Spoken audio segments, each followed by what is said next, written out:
Dobrý deň, moje meno je Miro Kocan. Tento návod vám pomôže pri spracovaní videa, ktorého natočenie je súčasťou projektu AMV. Aby sme vám čo najviac uľahčili prácu s natočeným videom, vysvetlím vám, ako postupovať pri jeho spracovaní a nahratí do svojej aktovky.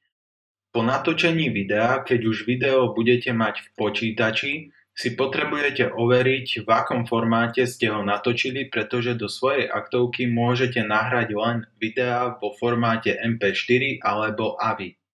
Túto podmienku spĺňajú väčšinou všetky zariadenia, s ktorými budete svoje video nahrávať. Najskôr potrebujete zistiť, v akom formáte máte svoje video natočené. Ja som si pripravil pre ilustráciu dve videá. Na konkrétne video kliknete pravým tlačidlom, zvolíte vlastnosti. Ja to isté spravím aj s druhým videom.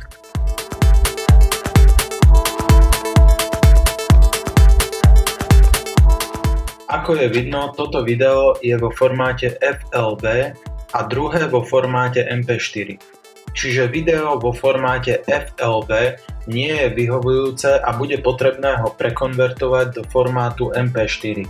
Ak sa vrátime ku grafickému znázorneniu tohto návodu, vidíme, že videá vo formáte MP4 alebo AVI môžete okamžite nahrať do svojej aktovky.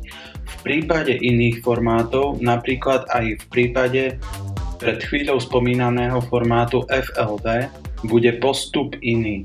Postačí, ak ho pošlete jednému z IKT pracovníkov podľa toho, z ktorého kraja pochádzate a nemusíte si s videom ďalej robiť starosti. Avšak tým, ktorí nám video budú musieť poslať na konverziu, nebude stačiť klasický mail, pretože video ako príloha je príliš veľké. Preto na tento účel využijeme službu, ktorá sa volá WeTransfer. Jej využitie si teraz predvedieme.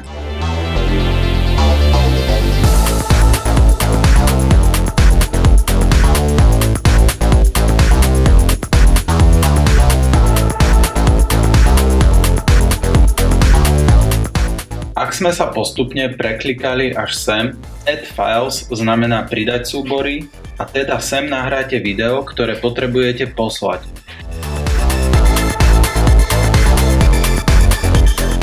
Do tohto priečinka napíšete e-mailovú adresu IKT pracovníka, ktorému video chcete poslať.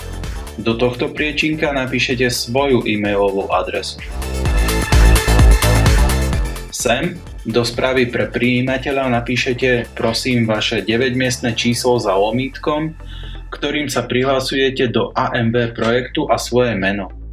Nakoniec kliknete na transfer a začne sa posielanie videa. Ja toto video zrýchlim, ale vám počítanie percent bude fungovať určite pomalšie.